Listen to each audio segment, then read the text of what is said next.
வணக்கம் மக்களே! இன்னைக்கு நம்ம மார்க்கெட் இப்போ வரைக்கும் ஒரு கன்சாலிடேஷன தான் போஸ்ட் பண்ணிட்டுருக்கு. நிஃப்டி 50 ஒரு 25 பாயிண்ட்ஸ் பார்த்தீங்கன்னா, பாசிட்டிவா ட்ரேட் ஆயிட்டுருக்கு. நிஃப்டி 50ல பெருசா ஒரு பெர்ஃபார்மன்ஸ் எல்லாம் இல்ல. ஓப்பன் ஆனதுலேருந்து ஒரே இடத்துல தான் ட்ரேட் ஆயிட்டுருக்கு. ஆனா, பேங்க் நிஃப்டி பார்க்கும்போது ஓரளவு பெட்டர் பெர்ஃபார்மன்ஸ் இன்னைக்கு டேல குடுத்துட்டுருக்கு. கரண்ட்டா ஒரு 400 பாயிண்ட்ஸ் வரைக்கான ஏற்றத்த பார்த்தீங்கன்னா, பேங்க் நிஃப்டி டெலிவர் பண்ணிட்டுருக்கு.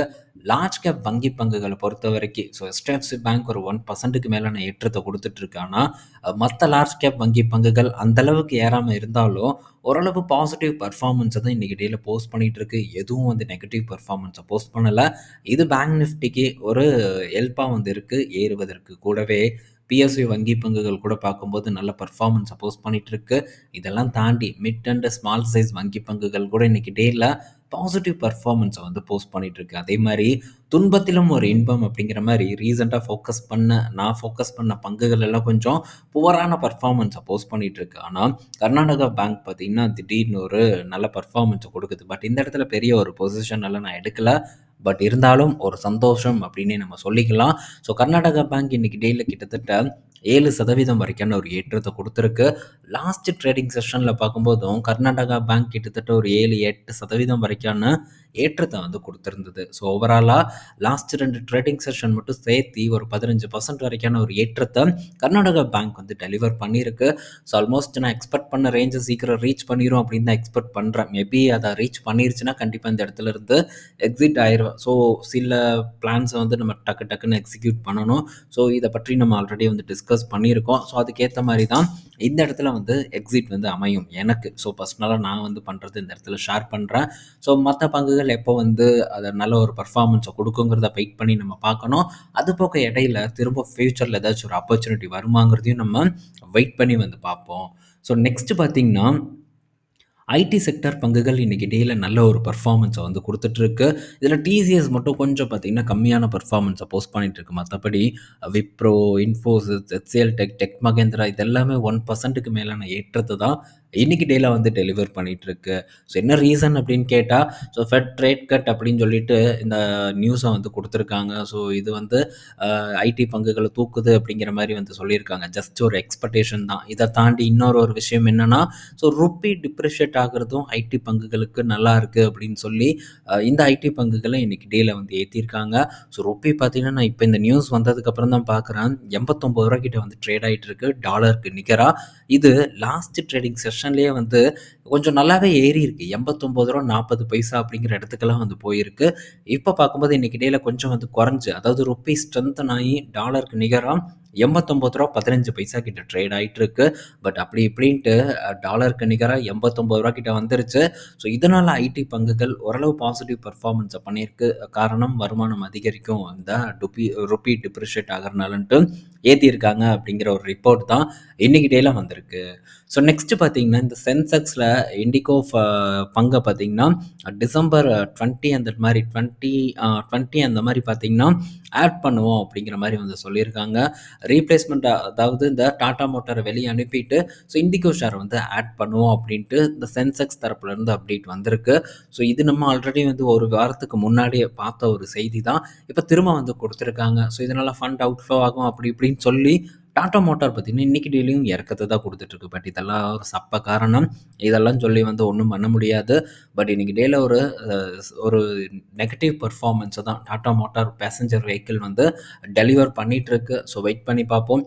விரைவில் வாய்ப்பு வரும் அப்படிங்கிற ஒரு எதிர்பார்ப்போட நம்ம காத்திருப்போம் இந்த டாடா மோட்டார்ல. அடுத்தது ஸோ மேரிகோ கிட்ட இருந்து ஒரு அப்டேட் வந்திருக்கு. மேரிகோவோட டிஜிட்டல் பிராண்ட் பார்த்தீங்கன்னா, ஆனுவலா பார்க்கும்போது 1000 கோடி ரெவென்யூவ ரீச் பண்ணியிருக்கிறதா ஒரு டேட்டா வந்திருக்கு.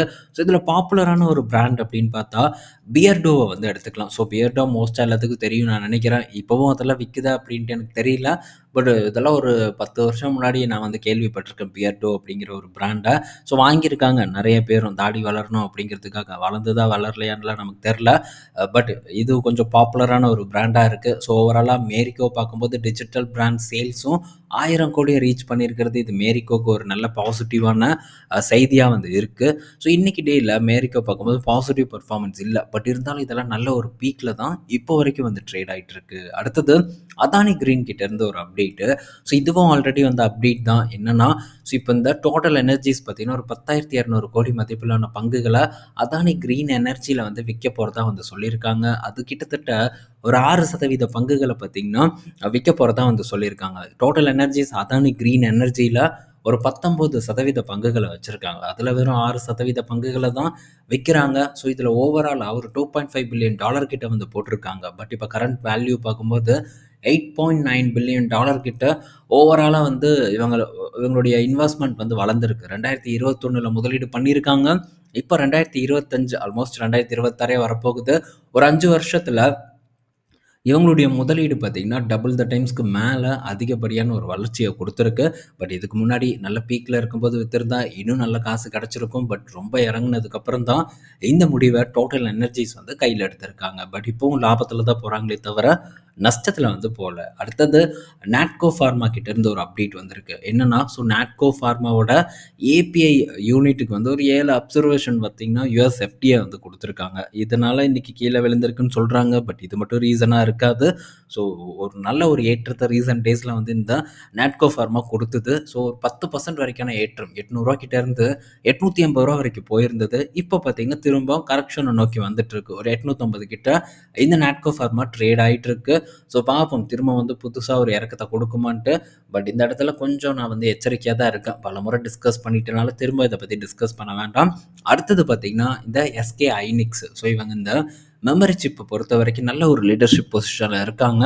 சாம்சங்க்கு அடுத்தபடியாக ஒரு பெரிய நிறுவனம் இந்த எஸ்கே ஐனிக்ஸ்ன்னு வந்து சொல்லலாம். ரெவன்யூ வைஸில் மெமரி சிப் ரெவன்யூ வைஸில் இப்போ இவங்க என்ன எதிர்பார்க்குறாங்கன்னா, இந்தியாவில் வந்து ஒரு அசம்பிளி பிளான்ட் வந்து செட்டப் பண்ண போகிறதா சொல்லியிருக்காங்க. பட் அதுக்கு வந்து ஒரு லோக்கல் பார்ட்னரை வந்து தேடிட்டு இருக்கிறதாகவும் ஒரு டேட்டா வந்து கொடுத்துருக்காங்க.